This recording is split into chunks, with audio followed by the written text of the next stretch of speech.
Hey everybody, I'm back. Happy New Year. So last year in 2022, my New Year's resolution was to get back into reading. So I said, I'm gonna read 10 books. My plan was I'll read a book a month, and then, if I'm on track, I would read 2 extra. So then I would be able to say like, I met my goal and a little extra. But I ended up reading 28 books. I rated them out of 10 at the time, but looking at it now, I definitely have some other opinions.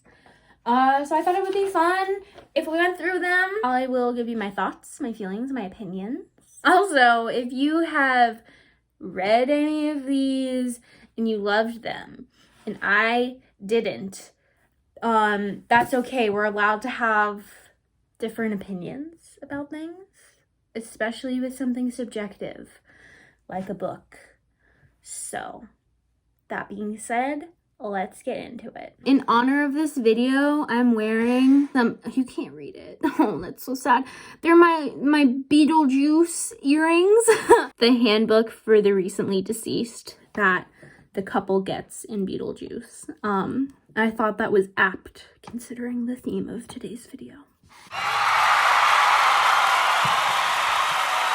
So right at the top of 2022, under the Whispering Door by TJ Klune, I had read The House in the Cerulean Sea in 2021, and I started this one, and then I got into a bit of a reading slump.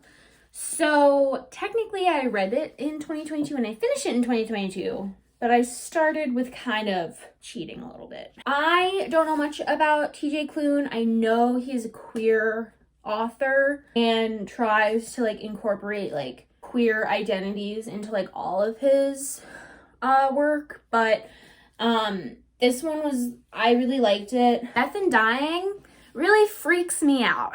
This was I don't know, almost reassuring, I guess, about what the afterlife could look like, and what it means to be a good person and to live a good life. The main character is kind of an asshole at first, and kind of, throughout the book has some hard realizations about himself and his life. Overall, I would give this an 8 out of 10. Next book I read was 8 Perfect Hours by Leah Lewis. This book is cute. It's an easy read.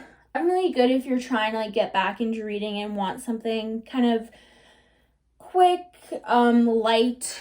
It was fine. I would say 7 out of 10. The third book I read was They Both Die at the End by Adam Silvera. This book made me cry. Basically, these kids, well, they're in their they're teenagers, yeah. They get a call, hey, in the next 24 hours at some point, you're gonna die.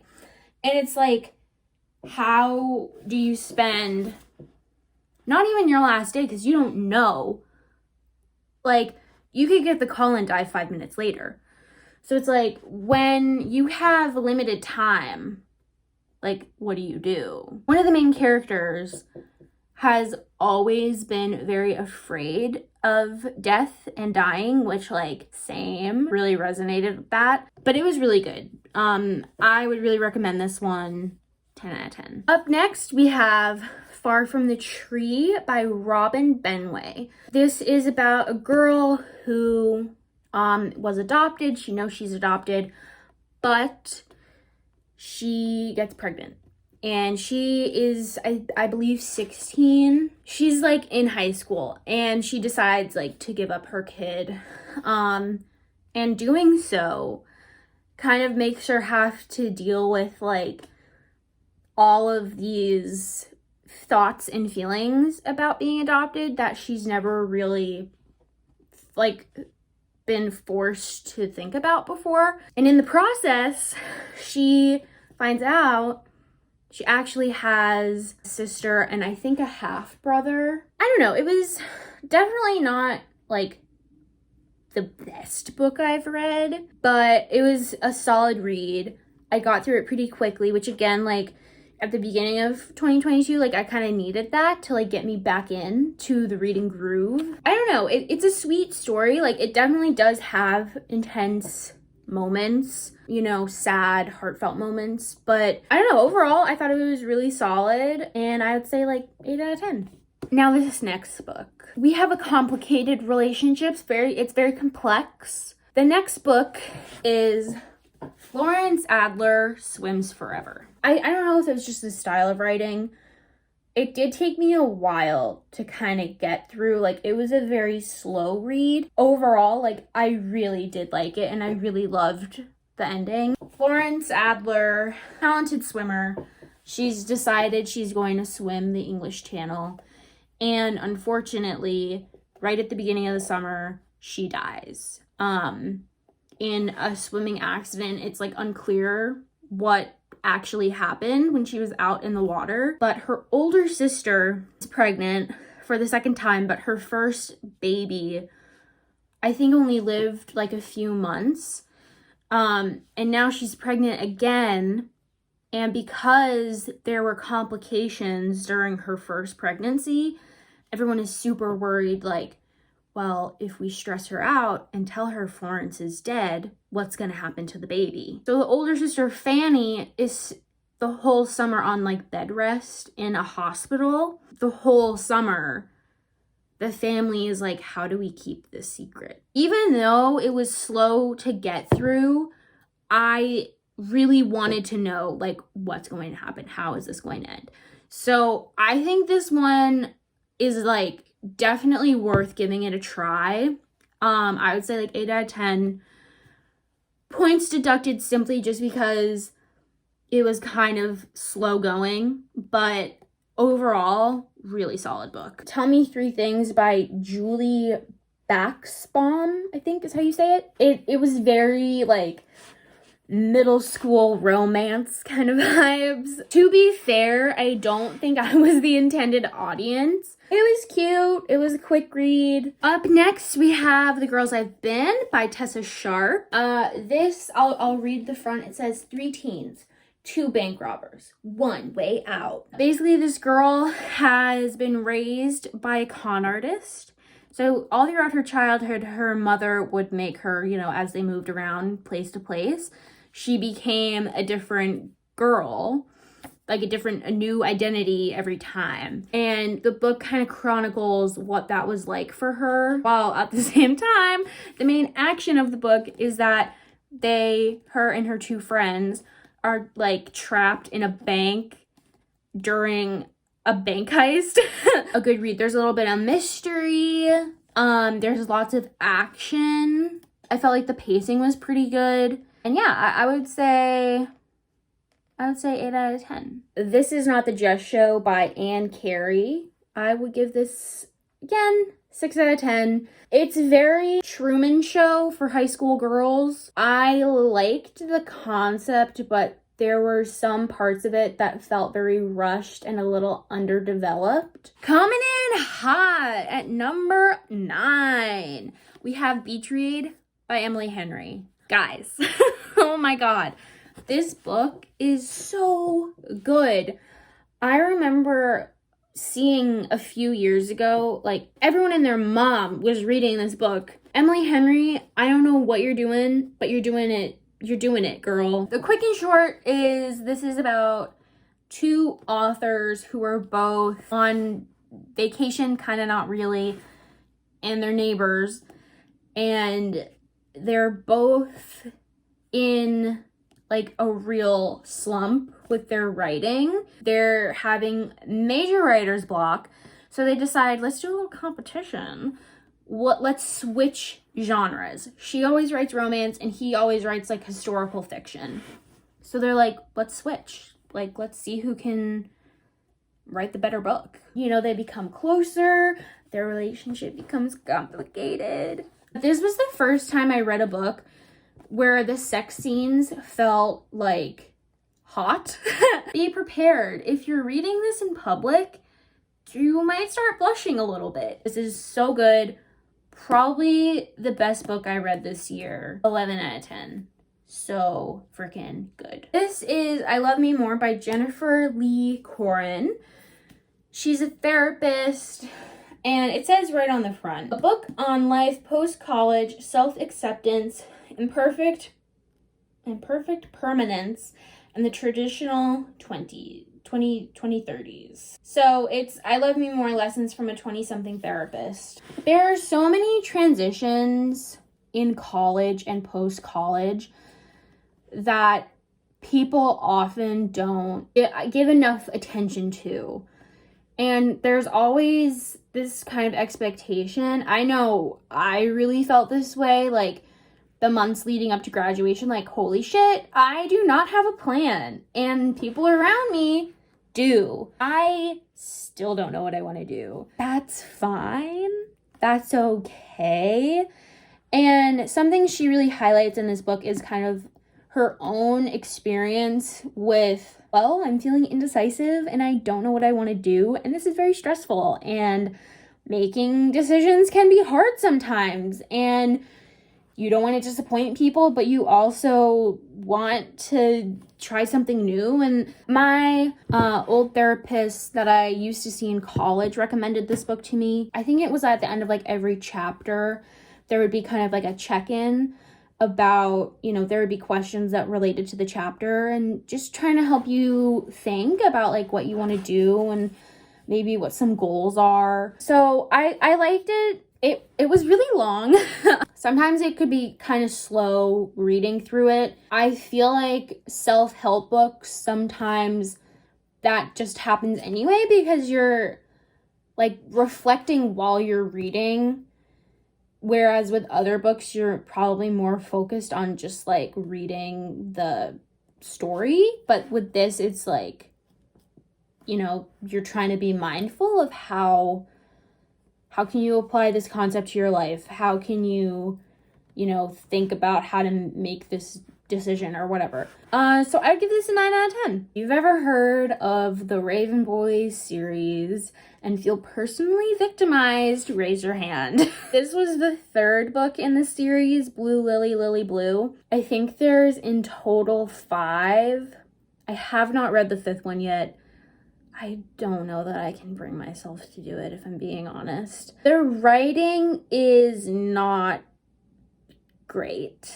There are some parts where I'm reading, I'm like, yes, finally, like, she's in her groove. Like, this is really well written. And I found that a lot of those were the scenes where she's talking about more of, like, the mystical happenings. I don't really want to talk about this book anymore, so I'm not going to. It was still one of the better ones of the series. 7 out of 10.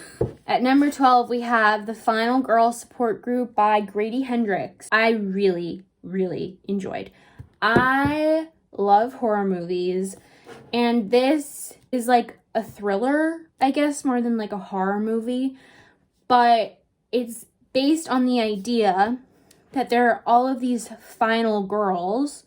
If you're not familiar, final girl is kind of like a term for at the end of a scary movie, there's usually only one survivor, and it's usually like the virginal, like, good girl who prevails over all evil. And this is like a bunch of different final girls from different, you know, like serial killings, I guess is the most accurate way to put it. So this follows Lynette. She is very paranoid. She clearly suffers from PTSD. But is she justified in that? The answer is yes, because, now suddenly final girls are dying. I really liked it. It was, again, like a very fast-paced read, and I really liked the main character. I don't know, she just felt very real. I would really recommend 10 out of 10. Number 13, The Raven King by Maggie Steffater. This is the 4th book of the Raven Boys series. I don't want to talk about it. I'm traumatized. 6 out of 10. It wasn't good. Next up, we have The Body Is Not an Apology by Sonia Renee Taylor. This book is so good. If you have any issues with your body, read this book. I mean, it's in the title. The body is not an apology. You should not have to apologize to anyone about your body. Guys, I'm gonna get vulnerable on the channel. I mean, yeah, I have honestly always had a rocky relationship with my body. I mean, really as long as I can remember. One of the main things she talks about is this idea of radical self-love. And at the time, this was something I really needed to think about. She talks about, people, transphobia, racism, sexism, classism. A lot of fat phobia is really rooted in racism and classism. This was really at the beginning of my healing journey with food and my body and, like diet culture and fat phobia. Like, it was good. It was good. I would say 10 out of 10. Emily Henry, I love you. Next, I read People We Meet on Vacation. I mean, this book is so fucking good. Two best friends, 10 summer trips, one last chance to fall in love. Two best friends. Every summer since I think like their freshman year of college, they've done like a little summer trip with each other. Until 2 years ago, when they ruined everything. They haven't spoken since. And basically, our main character, Poppy, is like, I really miss my best friend. Maybe I can make this right. And his sister, Alex, his sister is getting married. And so they decide, hey, a few days before the wedding, why don't we go to, where did they go? I forget where they go. I feel like they're in Mexico. They're somewhere really hot. Maybe they're in San Diego. He really wants to fix the friendship. I forget exactly where they were, but they were somewhere very hot. That becomes a very important part of the book. Again, moments that are just so sexy. You will be blushing, even if you're literally by yourself. I can't wait to read Book Lovers this year. This is Book 16. Other People's Comfort Keeps Me Up at Night by Morgan Parker. This is a birthday gift from my friend Noah. It was one of those like mystery books. Like, it was wrapped in brown paper and it just said like a few words about kind of like the vibe of the book. And so it's poetry. I was really looking forward to this book. I was really interested. I mean, I love the cover and I love the title. There were a few poems in here that I really did like. Honestly, a lot of them, I just kind of had a hard time. I feel like a lot of it went over my head. And I feel like that was mostly just like in the style that she writes. I had a little bit of an identity crisis while I was reading this because I was like, this book has like really good reviews and I like don't really get it. Does that mean my poems that I write are bad? So that didn't make me feel great.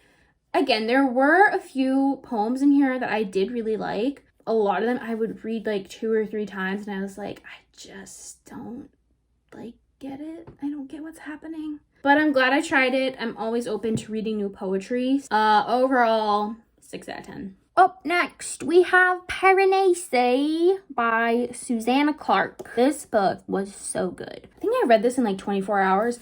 This was a recommendation from my friend Jacob. This was on the front that it won the Women's Prize for Fiction in 2021. Basically, there's this house that the main character, Piranesi, I hope I'm saying that right. It's gonna be so embarrassing if I'm not. I think that's Piranesi, right? Piranesi lives in this house.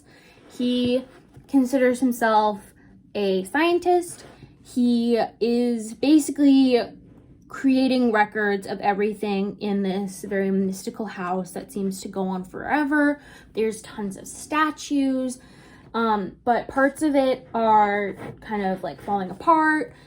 There's like tides in the house as well. So like some of the areas are like uninhabitable, and there's only one other person who lives in this building. And his name is the Other. And Piranesi sort of sees him as like his superior. And one day, this Other tells Piranesi, hey, by the way, someone is like trying to come here, and if you talk to them, you're gonna go crazy. You're gonna go cuckoo crazy bananas. And Piranesi's like, what? What? And thus, the mystery begins. This would be like, this and Beach Read are like, you have to read. I really, really liked this. 10 out of 10. This next one I don't have with me because I loaned it to my sister. Number 18 that I read was I'm Glad My Mom Died by Jeanette McCurdy. I feel like everyone has read the book at this point, but if you haven't, oh my god, get a copy.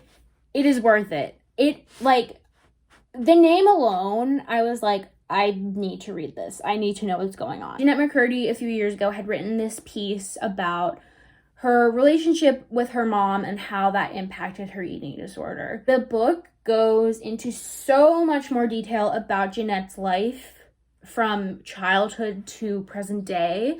She talks a lot about her career as a child actor and how that really affected, you know, her self-image, especially, again, you know, with her eating disorder, and the very complicated relationship she had with her mom.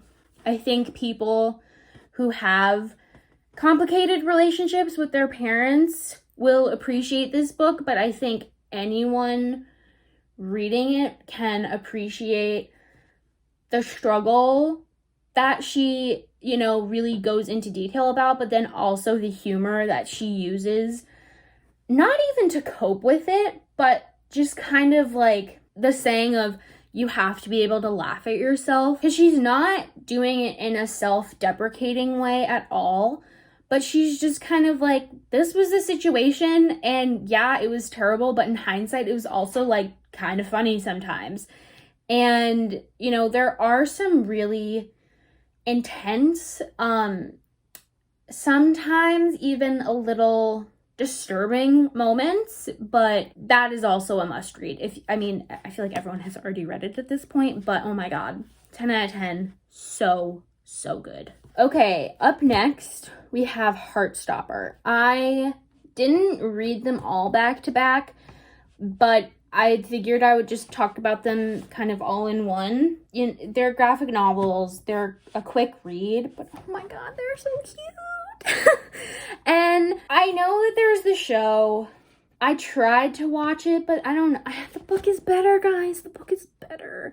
I'm waiting for the 5th one to come out. I need to look into it because I remember looking it up a few months ago and I couldn't really figure out when it was actually gonna be out. These are so cute. Sometimes there are kind of more mature things that happen regarding, you know, like mental health and identity. It's done in a way that I feel like if I was in high school and I was reading this, I would feel so seen. 10 out of 10. So good. So good. I got you. Guys, don't worry. We're almost done. I promise. Next up, we have Everything Leads to You by Nina LaCour. The first book I read by her, I read a while ago. It was called We Are Okay. Beautiful book.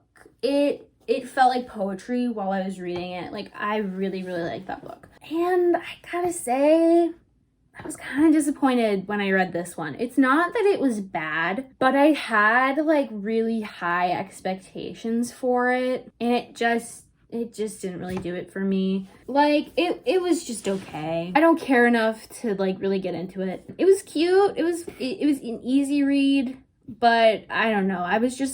I had higher expectations for it, which is why I would really only give it maybe like a 6 out of 10. Then, again, same author. This was Watch Over Me.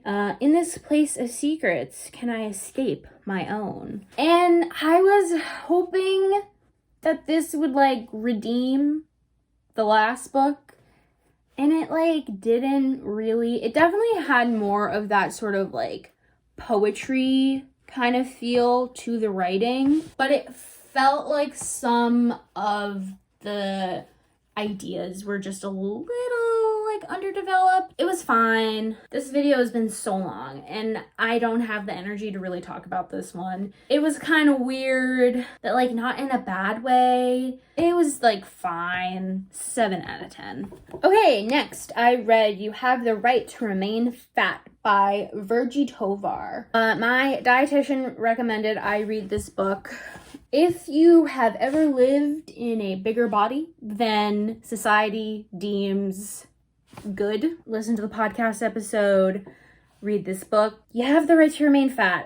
It's in there. I mean, she really, the back says, Virgie Tovar has had enough of diet culture and fat phobia. This is her manifesto. As someone who has had very complicated relationship with their own body, which like sucks, you should be able to exist comfortably in your body. That sort of neutrality is where we're trying to get, you know? We don't have to be positive and like loving it all the time, but it would be nice to not like be hating it all the time.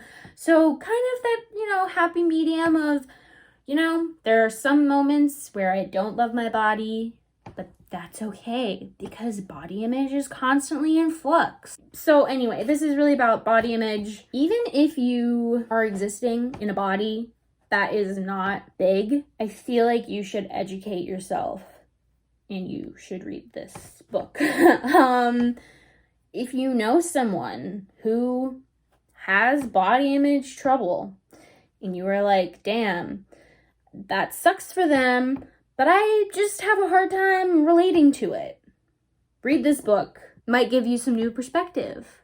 Might make you realize that there are some things that you should unlearn about your body, about what you think of other people, the way you feel about diet culture, the way you feel about, you know, the anxiety of gaining weight. I think everyone should read this. 10 out of 10. You guys, this book was so freaking good. I know I'm late to the party on this. This is The 7 Husbands of Evelyn Hugo by Taylor Jenkins Reid. Like, my mom and my aunt and my older sister had read it, and I was like, I guess I should give it a try because everyone seems to be like obsessed with it. But I was not expecting to like it so much. For me, it was a quick read. I think I read it in like 2 days. Basically, Evelyn Hugo is an actress. She was really big in like the 1950s Hollywood. She was like a huge star. And now, present day, kind of out of nowhere, she requests that a very like unknown journalist, she wants her to like write the story of her life. That includes literally everything, like the good, the bad, the ugly. This book was so good. Definitely like one of my like top tier books. You gotta read it. One of my faves. 10 out of 10. Then we have Am I There Yet? By Mari Andrew. This was fine. It reminded me a lot of I Love Me More. It's very much more like a visual kind of book. And like I liked the visual aspect to it. It was like kind of telling me everything I already knew from like I Love Me More. I think I also at the time maybe was a bit more pessimistic about her life outlook because I was unemployed. I had just moved to Boston, I was unemployed, and I was like staying in my bed all day. And I was like, actually, Mari, life sucks. And fuck you for having traveled all over the world and like having a great life and a career as an author. I was a little bit bitter. So maybe, you know, just keep that in mind. It was fine. 7 out of 10. Last but not least, we have The Silent Patient by Alex Michaelides. The back of the book sums it up perfectly. Alicia Brennerson lived a seemingly perfect life until one day 6 years ago when she shot her husband 5 times in the head. Since then, she hasn't spoken a single word. It's time to find out why. Dun, dun, dun. definitely a darker book. I read this kind of around like Halloween because I was like, it'll get me in the scary Halloween vibe. But I really liked this book. I read it pretty quickly. I thought like the pacing was good. I was like, what is gonna happen? What's gonna fucking happen? And let me tell you, when I found out what happened, I was like, 10 out of 10. Those were all the books I read last year. Holy shit, I did not think that would take that long. I read a lot last year. Definitely once I moved, I kind of got into a reading slump. But now that I have a job and I'm not just like sitting around my apartment all day doing nothing, I feel much more motivated to read. And I have a lot of stuff that I'm really excited to read. Currently, I am reading Working Girls by Trixie and Katya, The Guide to Professional Womanhood. This is their second book. And I was like, I have a 9-to-5 now. I need this book. I also started reading How to Live on Bread and Music by Jennifer K. Sweeney. It's a poetry book. My boyfriend gave me this for Christmas. I really like poetry, as I mentioned earlier, so I've read a few poems, but like I haven't gotten very far into it, but I'm excited to keep reading it because what I have read, I did really like so far. I'm like a little all over the place with like, usually I'm pretty like only reading one book at a time kind of person, but right now I'm like, fuck it, let me read them all at the same time. Intuitive Eating, a revolutionary anti-diet approach. You guys, everyone needs to read this fucking book. I still have a good ways to go to get through this book, but oh my god, I mean, even what I have read so far, I'm like, oh my god, finally, someone understands my experience with food and my body and society and all the messy stuff that all of that involves. And it's just like, it's such a validating thing to read. And even if you think like, I have a good relationship with my body, I have a good relationship with food, hey, kudos. I hope to one day be where you are. Even still, I think everyone needs to read this because there's so much bad information out there about dieting and exercise and fat phobia.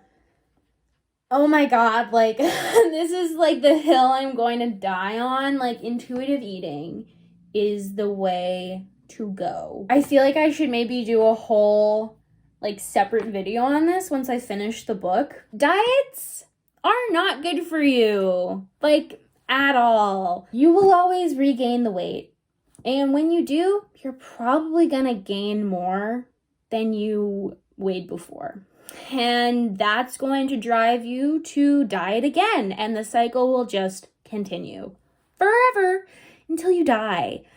Does it sound fun to be constantly at war with food? You know, the thing we need to live? To me, that sounds like hell. So in healing my relationship with food and with my body, my dietitian was like, maybe we should read this. There's also a workbook you can get that kind of goes along with the book. The workbook will make you feel a little attacked, but you know, it's kind of, it's the hard work you have to do. When I was first reading this book, I was like, oh, healing my relationship with food sounds like something I literally will never be able to do. Since I started reading this, it has already like changed so many of my habits for the better. This book is gonna make you angry when you start to think, oh, wow, I've been doing this thing my whole life that is actually horrible for me and my mental psyche. Why was I doing that? Like, it makes you angry, and I think it's okay to be angry, and I think it's good to question the things that we've always done, because maybe we're not doing them right. I will step off my soapbox. Maybe this is gonna be its own separate video once I finish it. But other books I'm looking forward to reading, as I said, Book Lovers by Emily Henry. Hunger by Roxane Gay. A Lie Someone Told You About Yourself. Little Women. The Inheritance Games. The Midnight Library. What We Don't Talk About When We Talk About Fat. The Unhoneymooners. The Ravens, which is a completely separate series from the Raven Boys, believe me. And Conversations with Friends. So I have a lot to read this year, so wish me luck. If you have any recommendations, leave them in the comments. Let me know what your favorite book that you read last year was. Let me know if you agree or disagree with the ratings I gave. Thank you so much for watching. I've never really done a book video before, so I don't know. I really like doing this. I know I talked a lot, but I have a lot of opinions. I am really tired and I'm done talking. So I'm gonna go and I'm gonna do some light reading and then I'm gonna pass out and go to bed. Okay, bye.